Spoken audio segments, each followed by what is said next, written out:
Shalom saudara-saudari sekalian dan khususnya kaum muda Karmel semuanya.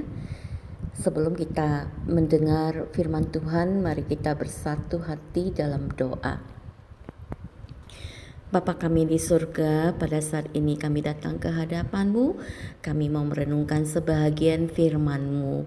Tuhan, tolonglah kami agar dapat memahaminya serta dapat melakukannya di dalam kehidupan kami sehari-hari. Kami tahu kami manusia yang terbatas dan kami tidak sanggup, tidak mampu. Namun kami percaya Roh Kudus-Mu akan menolong kami dan memampukan kami untuk melakukan firman-Mu. Terima kasih Bapa, kami menyerahkan waktu pemberitaan firman ini hanya ke dalam tangan-Mu. Dalam nama Tuhan Yesus Kristus kami berdoa. Amin. Saudara-saudari, bila saya bertanya kepada saudara-saudari sekalian, siapakah tetangga Anda? Pasti dengan cepat ada yang bisa langsung menjawab, oh si Ameng, oh si Akui atau si Amoy, dan lain-lain. Namun ada juga yang tidak bisa langsung menjawab di zaman sekarang ini. Bahkan tetangga sebelah pun tidak saling kenal, bukankah demikian? Saudara, tema hari ini yaitu siapakah tetanggamu, di mana saya lebih cenderung mengartikan siapakah sesamamu. Sudahkah saudara mengenal mereka? Saudara, sebelum mengenal sesama kita, seseorang terlebih dahulu perlu mengenal dirinya sendiri. Karena pengenalan diri yang baik akan membuat kita mengenal siapakah tetangga atau sesama kita. Manusia adalah ciptaan Tuhan yang diciptakan menurut gambar dan rupanya. Manusia sangat dihargai oleh Allah. Manusia dijadikan hampir sama seperti Allah. Jadi manusia adalah makhluk agung dan mulia lebih dari ciptaan manapun. Orang yang tidak mengenal dirinya sendiri, bagaimana ia dapat belajar mengenal sesamanya? Orang yang tidak mengerti akan dirinya sendiri, bagaimana ia bisa belajar mengerti sesamanya? Kita dapat melihat satu tokoh yang tidak asing lagi, yaitu Ibu Teresa. Mother Teresa menjadi buah bibir seluruh dunia tentang apa yang dia lakukan. Mengapa dia mau berbuat itu bagi orang-orang miskin Kalkuta, India? Karena konsep yang dia pahami, mereka sesamaku. Saudara, apa artinya sesama kita? Sesama bukan berarti ada yang sama dengan Anda. Sama sukunya, rasnya, agamanya, itu bukan sesama, itu sama namanya. Jadi siapakah sesama kita? Kembali pada Ibu Teresa, ketika ia menolong orang yang sudah sekarat, ia merasa bahagia sekali sebab dapat menolong sesama manusia. Secara jujur saya percaya Ibu Teresa tidak mengharapkan terima kasih dari mereka yang sudah sekarat. Bagi Ibu Teresa dapat menolong mereka karena ada kasih Tuhan Yesus yang mengalir dalam jiwanya. Baginya menolong orang lain adalah suatu kebahagiaan, sekalipun sedetik kemudian mereka harus menghadap maut. Mother Teresa mengenal akan panggilan hidupnya, dan itu diwujudkan di dalam kehidupannya terhadap sesama. Saudara, seseorang bukan hanya penting mengenal diri sendiri saja, namun juga penting mengenal akan panggilan di dalam hidupnya. Panggilan Ibu Teresa adalah untuk memperhatikan hidup sesama manusia. Dia memberikan teladan dengan perbuatannya yang nyata terhadap kemanusiaan.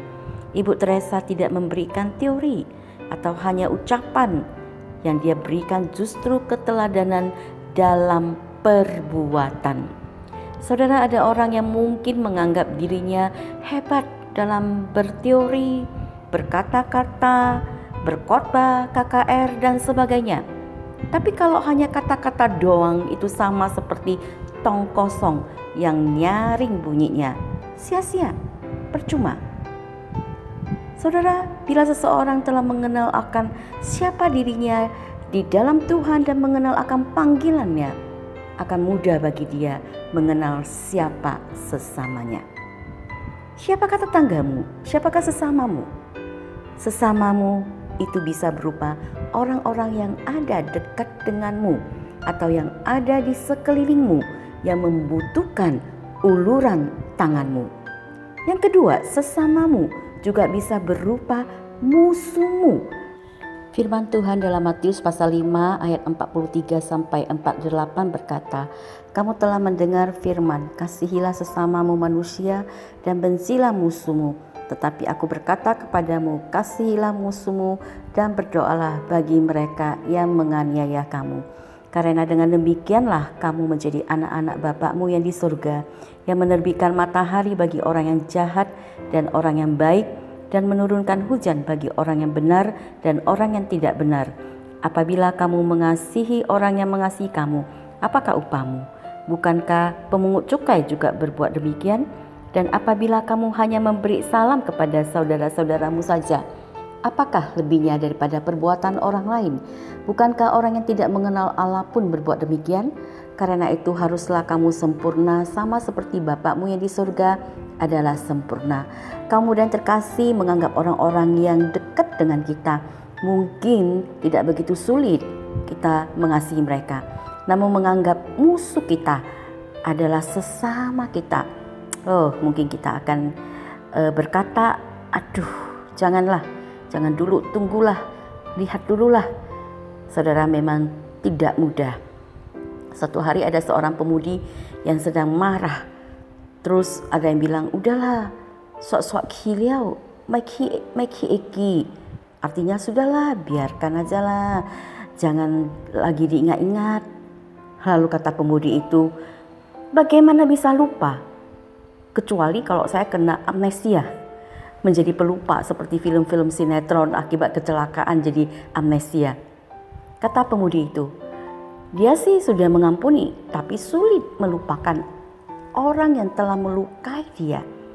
Apalagi luka itu begitu dalam. Saudara, kita harus akui mengampuni merupakan pembelajaran seumur hidup.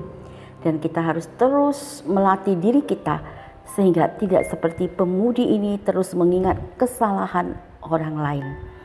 Kesalahan orang lain memang sulit untuk dilupakan dan mungkin merupakan hal yang mustahil. Tapi kita bisa untuk tidak mengingat-ingat lagi, dan bagi Allah tidak ada yang mustahil. Saudara, murid Yesus pun pernah bergumul tentang pengampunan. Ketika Petrus bertemu dengan Yesus, ia bertanya, "Tuhan, sampai berapa kali aku harus mengampuni saudaraku bila ia berbuat dosa terhadap aku? Sampai 7 kalikah?" Namun pengampunan yang Yesus ajarkan yaitu pengampunan yang tidak ada batasnya. Yesus mengatakan 70 kali 7.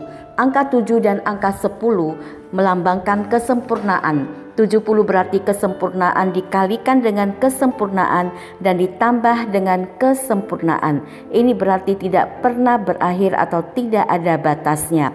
Yakobus pasal 1 ayat 22 sampai 25 juga berkata, "Tetapi hendaklah kamu menjadi pelaku firman dan bukan hanya pendengar saja, sebab jika tidak demikian kamu menipu diri sendiri. Sebab jika seorang hanya mendengar firman saja dan tidak melakukannya, ia adalah seumpama seorang yang sedang mengamat-amati mukanya yang sebenarnya di depan cermin. Baru saja ia memandang dirinya, ia sudah pergi atau ia segera lupa bagaimana rupanya. Tetapi barang siapa meneliti hukum yang sempurna, yaitu hukum yang memerdekakan orang, dan ia bertekun di dalamnya, jadi bukan hanya mendengar untuk melupakannya, tetapi sungguh-sungguh melakukannya, ia akan berbahagia oleh perbuatannya." Seorang berkata, tidak ada perbuatan kebaikan sekecil apapun yang tidak berguna. Saudara, siapakah tetanggamu? Siapakah sesamamu? Siapakah itu? Siapapun itu, saudara-saudara, kita tidak terlepas dari perintah Allah kepada kita untuk mengasihi mereka. Kiranya Tuhan menolong serta memampukan kita. Amin.